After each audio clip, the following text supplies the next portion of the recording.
Hi, I'm Sean Gregory from Time.com, and we are here in Tenafly, New Jersey, across the Hudson River with Novak Djokovic, the 4th-ranked player in the world. And Novak is going to give us a free tennis lesson here on Time.com. Novak, thank you so much for doing this. My pleasure. Novak, let's talk about the serve. Obviously, we all can't serve above 100 miles an hour like you guys, but just talk to me a little bit about, you know, the motion, the angles of your body, throwing the ball up. Considering my case, I always try to toss a ball a bit higher. Tossing the ball higher gives you more time to involve your legs, which basically are maybe even the most important part of your body for the serve, including the wrist. It's very important.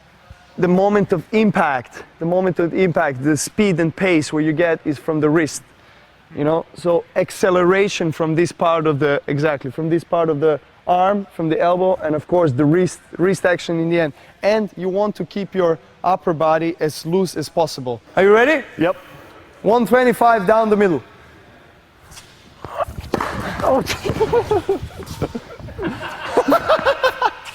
Just walk us through your forehand and also, again, the follow-through. You know, I've heard all your legs should come through, you should twist on one foot. Tell me what you do. I start with the right foot, and if I have more time, I just try to follow through, because then I get more pace and, you know, more power in the shot. So if I want to produce more spin, I try to get from this back foot, you know, more acceleration from the back foot, so I can get more spin. Keep your hand as relaxed as possible, because then you can actually get this follow through, which is really important in any shot you play, especially forehand.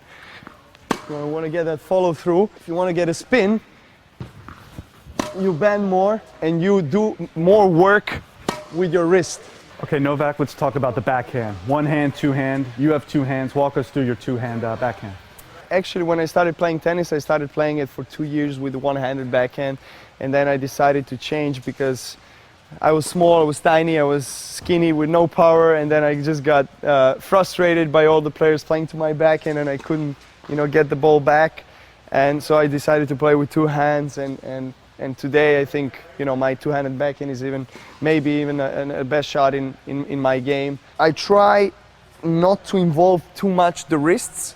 The second thing is obviously a weight transfer and hip involvement. If I want to hit a long line, then I have to, you know, close myself a bit more. If I want to hit a cross court, then I open myself up, because then I have a bigger range of, you know, placing the ball more to the sidelines. People try to do the drop shot. They see somebody back in the baseline and they just try to kind of sneak it in there, and then they wind up hitting it 5 feet short. Can you just walk us through how you do the drop shot? Well, yes, drop shot is actually one of my favorite shots. It's because you get to change the pace. It's much more difficult to play a drop shot from the back foot. It's much easier to play a drop shot when you're in front of your body and when your upper body is in, you know, forward position.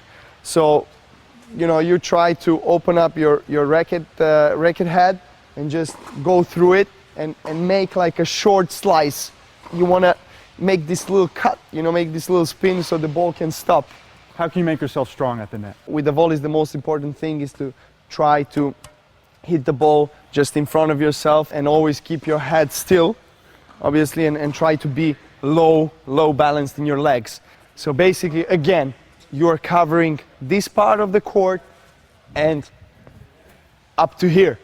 And you want to stay a bit inside of the service line, but not too much, because if you get too close to the net, then you give your opponent an option to lob you. This is the natural and starting position for the tennis player from the baseline, from the volley. You try to keep your racket just in front of you, because from here you have this motion, this motion. If you keep it here, then it takes more time to lift your head up. So this is very important, to keep your head still and up. Beginning players, somebody makes a bad shot, the ball's up in the air, you're just ready to smash it, and you either swing and miss or hit it, you know, into the net. Just help us not make that mistake. How do you hit that smash shot well? One of the most important things is the left arm with the right-handers. This arm is like your target, you know. It helps you find the ball and position your body always you know, in the upwards position and just be stable. And like at the serve, you know, you need to have this follow through and this wrist action. Exactly. It's the wrist. Exactly. You want to pop the wrist, you want to relax as much as you can the upper body, but footwork is most important, because if you have a bad footwork and, for example, you have a narrow position of the both foot, you know, you have no balance, and then you try to do different things with the upper body. But if you have a good position here, then you can do whatever with the upper body. And again, you have to keep the arm you're hitting with, you have to keep it very relaxed. So you want to keep your left arm always ahead and try to search for the ball. Search for the ball. Keep your legs working all the time and finding a way to hit this smash. And you want to follow through all the time. Uh-oh. Trouble. One more. Exactly. So you need to follow through. Whatever you're going against, what are some of the basic things to keep in mind in returning the serve?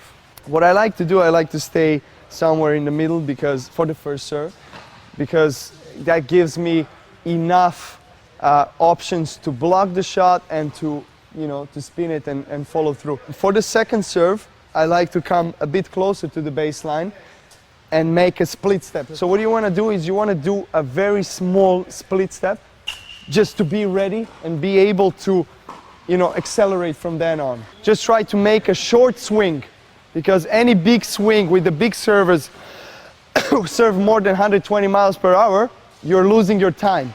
So you want to make a short swing and try to keep your upper body straight all the time, so you can get forward, you know, and be in the control of the point and being aggressive.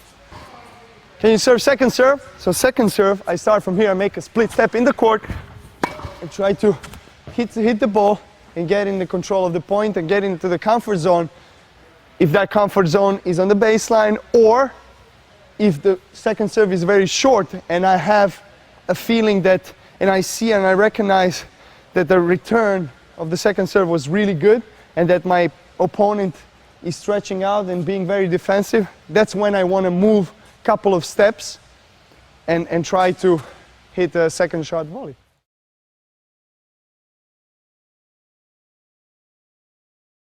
You're famous for your impressions. Want to give us any good impressions right now? Should I do it or not? I don't know. Okay, let's do John McEnroe, because we never did John McEnroe. 70s and 80s, they used to wear socks like this. You have to have tighter shorts. Exactly, and I'll just try to reduce the size of my shorts, and exactly something like this. John, you're never gonna forgive me.